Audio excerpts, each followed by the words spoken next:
8:42 a.m. Local time, Caribbean Sea. On the radar screen, most contacts are routine. Distant commercial traffic, slow-moving vessels following predictable lanes. Nothing urgent, nothing threatening. Then, almost simultaneously, 8 new surface contacts appear. They don't trickle in one by one. They arrive together, clustered just far enough apart to suggest coordination rather than coincidence. The radar operator pauses, then zooms the display. Each contact holds a steady course, no AIS, no identification signal, no commercial profile. 8 ships, silent. The officer of the deck leans closer to the console. In these waters, fishing boats are common. Coast Guard patrols are expected. But 8 vessels appearing at the same moment with no electronic footprint is something else entirely. It doesn't scream danger yet, but it demands attention. Mark and track. The order comes calmly. At 8:44 a.m., and the contacts are classified as military hulls based on speed, spacing, and radar return. Not large combatants, but not civilian either. Patrol-ass silhouettes. Their formation isn't tight, but it isn't random. It looks practiced, intentional. Out on deck, the sea remains deceptively peaceful. There's no visible smoke, no aggressive maneuvering, no audible engines. If you were watching from a distance, you'd see nothing more than a U.S. Navy ship moving steadily through international waters under a clear sky. Inside the ship, the mood shifts, not to panic, but to focus. By 8:46 a.m., long-range optics are brought online. The camera feed confirms what the radar suggests. Gray hulls, angular lines, naval paint. Venezuelan warships, 8 of them spread wide, approaching from multiple bearings, closing the distance without haste. No radio calls, no warnings, no acknowledgement of presence. That silence matters. Standard maritime etiquette is simple. When ships meet at sea, especially military vessels, there is communication, a hail, a signal, something to establish intent. Silence, on the other hand, leaves only interpretation, and interpretation is where mistakes begin. At 8:48 a.m., the first hail is transmitted on open channels. No response. The second hail follows moments later, repeated clearly, professionally, and without aggression. Still nothing. The 8 Venezuelan ships maintain course.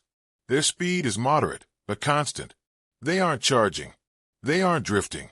They are moving with purpose. And every mile they close tightens the geometry of the encounter. On the Combat Information Center display, analysts begin plotting closest points of approach. If nothing changes, several of the contacts will pass well inside accepted safety margins, close enough to signal pressure, close enough to test reactions. This isn't an accident. At 0851 a.m., one of the Venezuelan ships subtly alters, heading just a few degrees barely noticeable to the naked eye, but unmistakable on radar. The adjustment places it on a more direct intercept line with the U.S. Navy ship's projected path. It's the first move not aggressive enough to justify escalation, not innocent enough to ignore. The captain is briefed in clipped factual language. 8 ships, no AIS, no response to hails. 1 maneuvering closer. All actions are logged. Cameras are recording. Rules of engagement remain unchanged. Maintain course, the captain orders. Continue documentation. The ship does not turn away. It does not speed up. It does not slow down. Professional restraint is not weakness. It is control. And control at sea is power. By 8:55 a.m., the Venezuelan formation is unmistakable. The ships are no longer simply approaching. They are positioning. The angles tighten. The spacing makes sense. Now, what looked scattered earlier is resolving into something deliberate. An encirclement doesn't need to be complete to send a message. It only needs to be close enough. No shots are fired. No alarms sound. But the calm of the Caribbean is gone. Something has started out here at 8:42 a.m. And whatever the intention was when those 8 contacts appeared on radar, the next moves will decide how far this encounter goes. By 9:03 a.m., the pattern is impossible to ignore. What began as 8 distant radar contacts has now evolved into a living formation. The Venezuelan warships are no longer approaching on parallel tracks. One by one they adjust their headings. Small changes measured and deliberate. But when viewed together, the intent becomes clear. The U.S. Navy ship sits at the center of a tightening geometry. Not surrounded, not yet, but pressured. On the radar display, the contacts fan out into a broad arc. Two vessels slide to the starboard side, holding a steady distance. Three more ease into position off the port quarter. The remaining ships lag, just far enough back to give the formation depth. It's a textbook pressure posture designed to constrain movement without crossing the line into overt hostility. At sea, distance is language, and this language is getting louder. The bridge crew tracks every shift in bearing. Every fraction of a knot change is logged. Closest point of approach calculations refresh in real time, and the numbers are trending in the wrong direction. If no one alters course, at least 2 Venezuelan ships will pass inside 2 nautical miles, well within the range where intent starts to matter more than protocol. At 09:06 a.m., another hail goes out. Calm, clear, professional. No reply. That silence now feels intentional. Long-range cameras zoom in further. The image sharpens. Deck crews are visible on multiple Venezuelan vessels. Helmets on.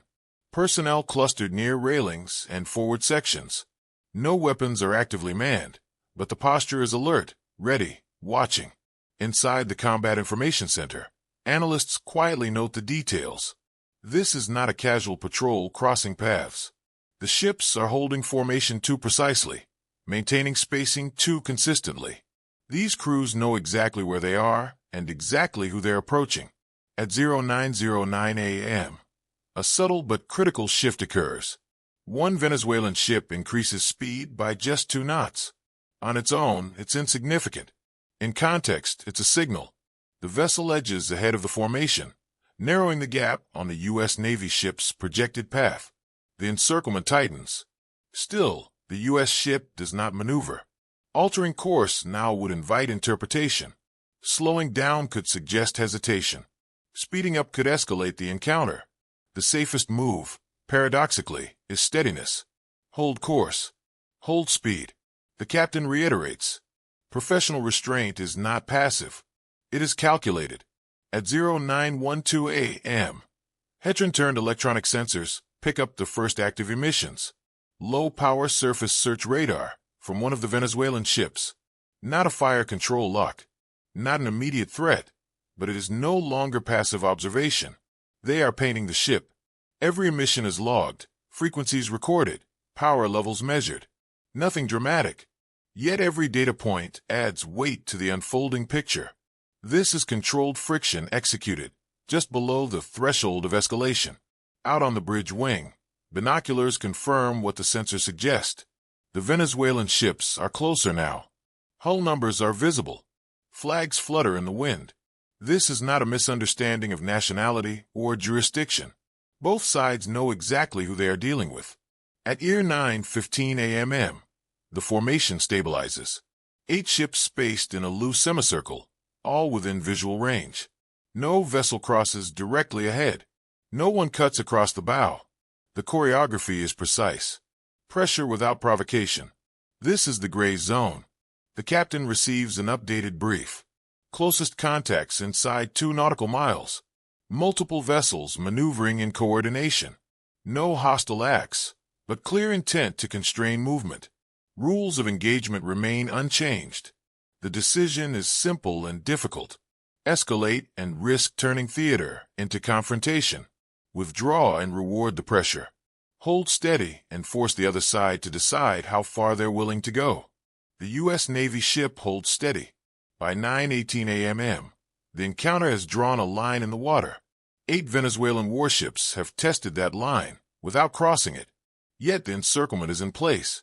The silence remains unbroken, and the next move will not come from accident or drift, but from choice.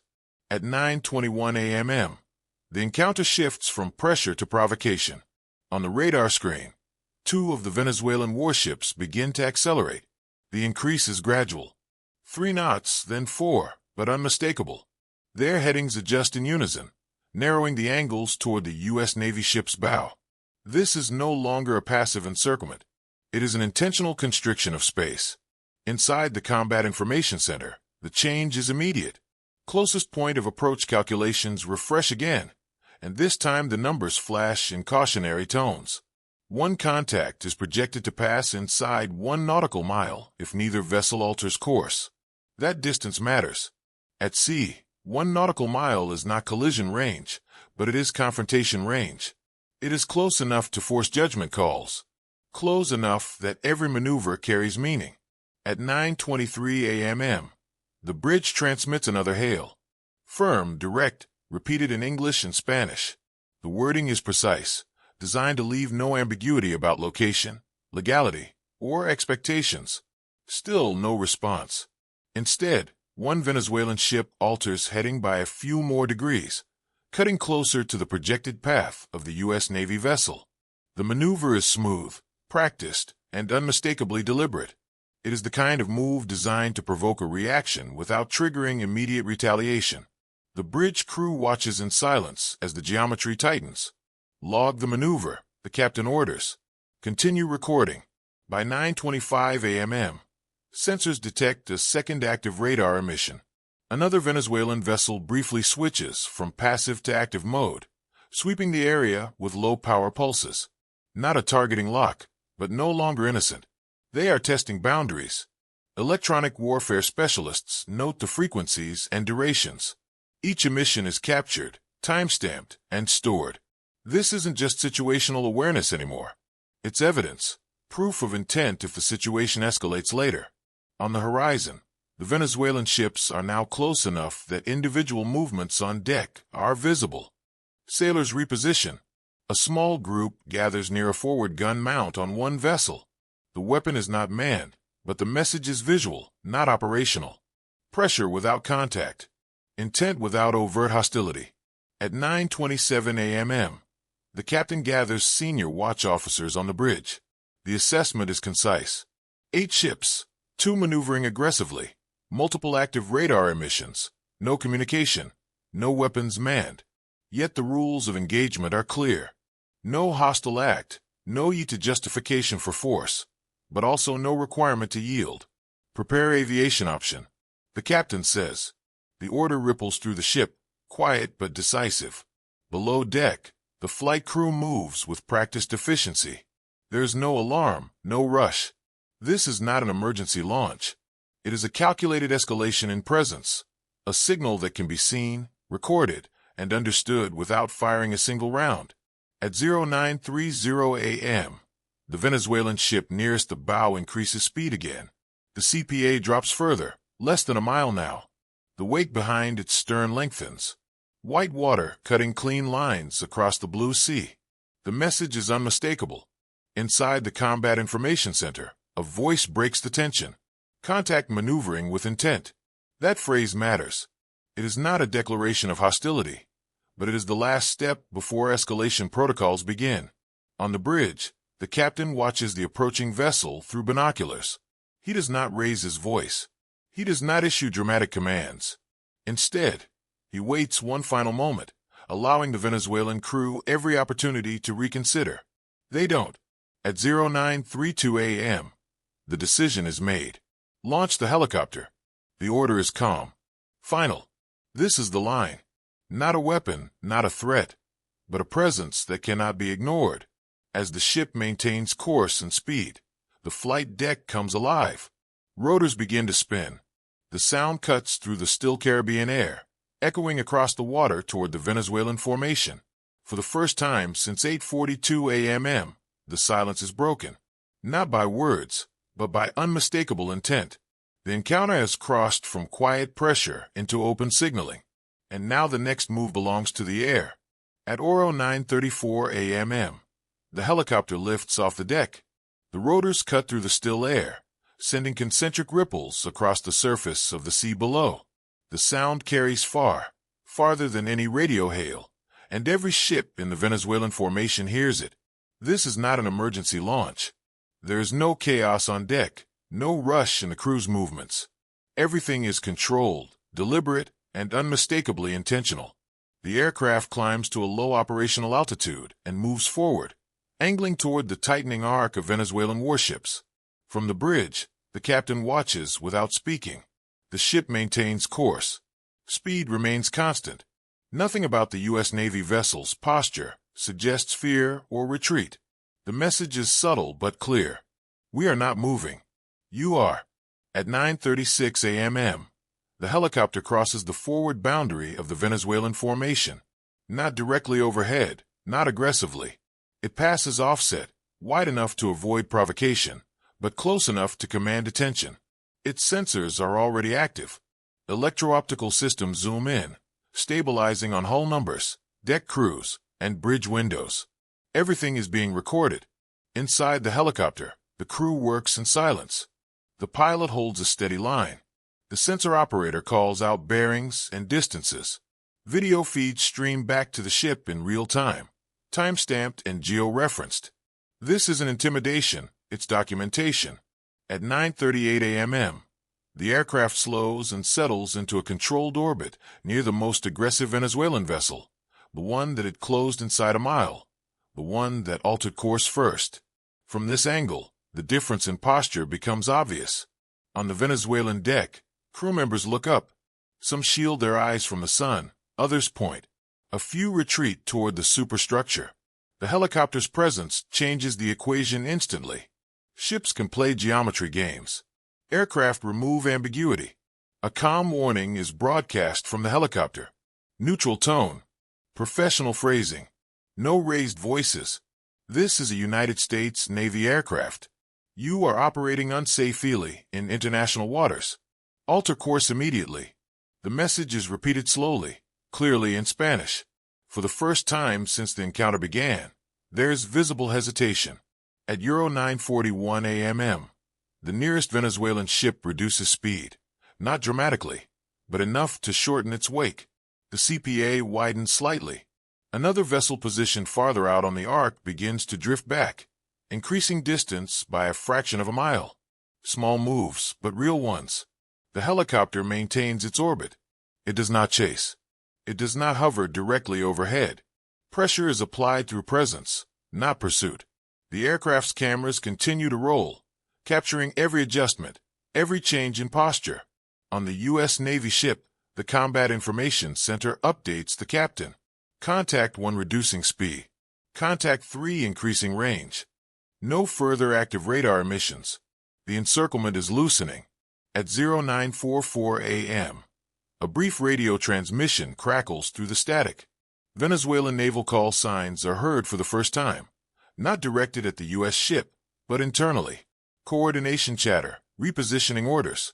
They are recalculating. The helicopter widens its orbit, now clearly visible to the entire formation. Its silhouette hangs against the bright Caribbean sky, unarmed, but undeniably dominant.